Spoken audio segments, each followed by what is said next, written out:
Hello and welcome to Learning Math and Simple English with Sergeant Hiromatsu. So today we're going to learn about rational and real exponents. Okay, so last time we learned about integer exponents. And of course we already knew that 4 to the third power, or 4 cubed, is just 4 times 4 times 4. 3 times, right? And that's just 64. And last time we learned that 4 to the 0th power is just 1. And we also learned how to do negative exponents, like 4 to the negative 2. That's just 1 over 4 squared, which is 1 over 16. Let me put a little line here. But today we're going to learn about these. What is 4 to the 1/2? Or 4 to the negative 2/3? Or even 4 to the pi? What does this mean? And how do we calculate it?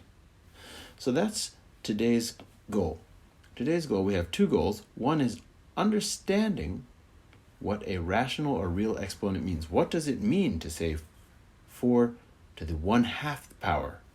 Or 4 to the negative 2/3 power? What does it mean? Or 4 to the pi? Okay, and also, how do we calculate these exponents or these numbers? Okay, that's today's goal.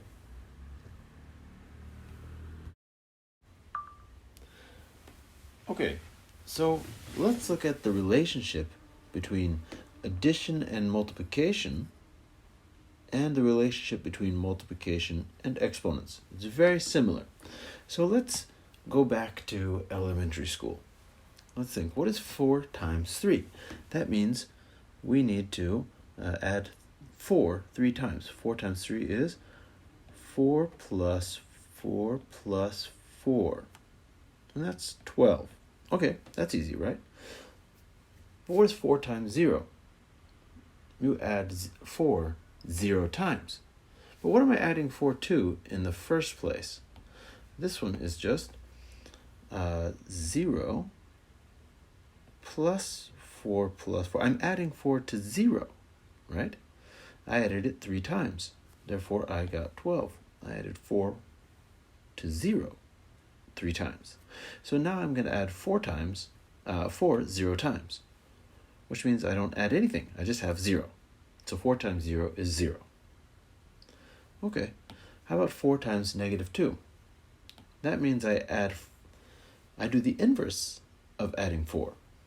So I start with 0, and I do the inverse. I subtract 4 2 times. And that means I get negative 8. Okay, here's the important part. What is 4 times 1/2? What does this mean? This means, we think about it like this. You have 2 plus 2 equals 4. So that means if I add 2 times, right, I get 4. So this is 1/2 of 4, right? I can divide this into 2. So that means the answer here is 2. Because if I add 2 times, I get 4. Okay, what about 12 times 2 over 3? Now this one, think about it like this. You have 4 plus 4 plus 4 equals 12. Okay? Now here, I added 4 3 times, so I can divide it into 3, right? I can divide 12 into 3 parts, 4 and 4 and 4. So this is 1/3. This is also 1/3. This is also 1/3 of 12. And I want 2/3 of 12, so I want 2 of these, which means 4 plus 4, which is 8, right? Okay, now with multiplication and exponents, it's very similar. So 4 cubed, what does that mean? That means I have 4 times 4 times 4, and that's 64. Now what did I multiply by 4, right? I multiplied something here, right? Not 0. With addition, it's 0. But with multiplication, right here, I have a 1. I multiplied 1 by 4 3 times. 1 times, 4 times, 4 times 4, 3 times. Okay, so 4 to the 0th power, that means I don't multiply by 4 any times. So I just have the 1. That's why 4 to the 0th power is not 0, it's 1. Okay, and 4 to the negative 2. It's the same idea as over here. I start with my base, which is just 1, and now instead of multiplying, I do the opposite. Remember over here, if I multiply by negative 2, instead of adding, I subtracted. So here it's the same thing. If I raise it to the negative 2 power, instead of multiplying, I do the opposite. I divide by 4 2 times. Okay, and that gives me 1 over 16. Next, here's the important part. Oops, let's get rid of that. What is 9 to the 1/2 power? Okay, let's think about it just like we did over here. What do I multiply 2 times to get 9? That's 3, right? Now, I have 3 times 3 equals 9. So now I can split this into 2. Let's use this color. So now I have 2. I've split it into half. I'm not adding like over here. I'm multiplying. I multiply 2 times to get 9. So 9 to the 1/2 power is 3. Okay, what about 8 to the 2/3? What is this? So I have 2 times 2 times 2 equals 8. So if I divide it like this, I have 3 parts, 2, 3 times, right? I multiply by 2 3 times. So this is a third of the way there. This is another third, and this is another third. So if I go 2/3 of the way, it's up to here, right? I go 2 times 2 and stop. So I've gone 2/3 of the way. So 2 times 2 is 4. And that's what 8 to the 2/3 means. So in general, if a is greater than 0 and m and n are natural numbers and r is a positive rational number, that's what q plus means, that means it's a positive rational number, then we know that a to the 1 over nth power, which means what do I need to multiply n times to get a? Well, that's just the nth root of a.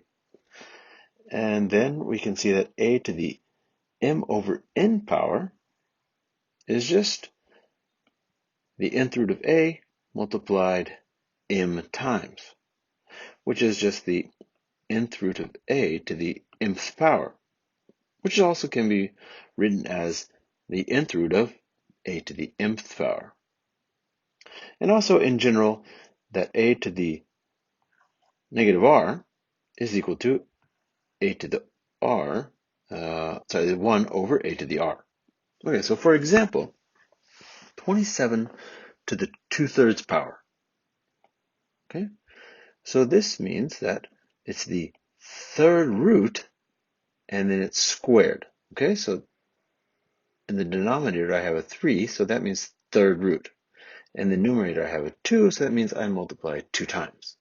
Okay, and the third root of 27 is 3. So 3 squared is 9. And that's how we can calculate this number. How about 8 to the negative 1/3? This is a negative, so that means I take the inverse. And I get 1 over 8 to the 1/3. Now 8 to the 1/3 means the third root of 8, which is the cube root of 8, which is just 2. So the answer is 1/2. Okay, so one of the great things is that even with fractions and rational numbers, the exponent rules still stay the same.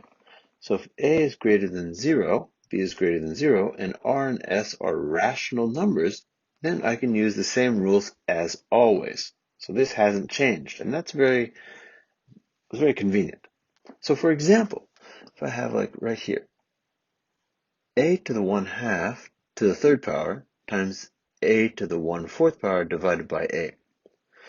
So using first number 3, I can see that this is you just multiply it. You get a to the 3/2. 3 times 1/2. And this stays the same. And a is just a to, if I divide by a, it's the same as multiplying a to the -1. Okay, now using number 1, I can just add the exponents. So add these 3. And I get 3/2 plus 1/4 minus 1, and that equals 3/4. So the answer is a to the 3/4. Okay, how about using radicals, like number 2?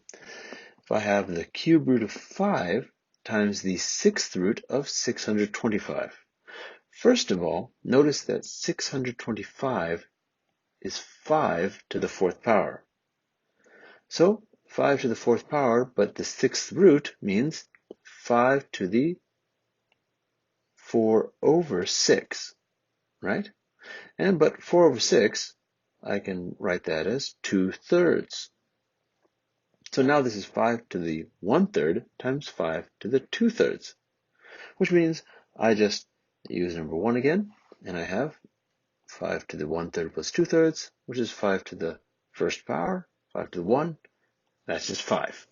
Okay, so for the last part, I would like to explain about real exponents.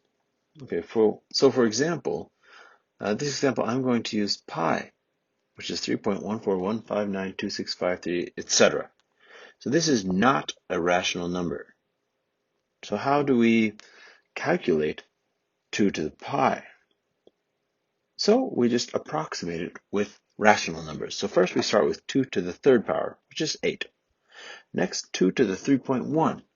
That's just, you can make this a fraction, 2 to the 31/10. And we can calculate that, and that's about 8.57419, etc. Next, get closer, go 3.14, and that's just 2 to the 314/100. And this is a fraction, so we can calculate 8.81524, etc. And we get closer each time, so 3.141, 3.1415, 3.14159, and this gets closer to pi. And this number gets closer and closer. You can see it's getting close to some number, and that number is 8.824977, etc. Now, so we say this is 2 to the pi. Okay, so that's it for today's lesson.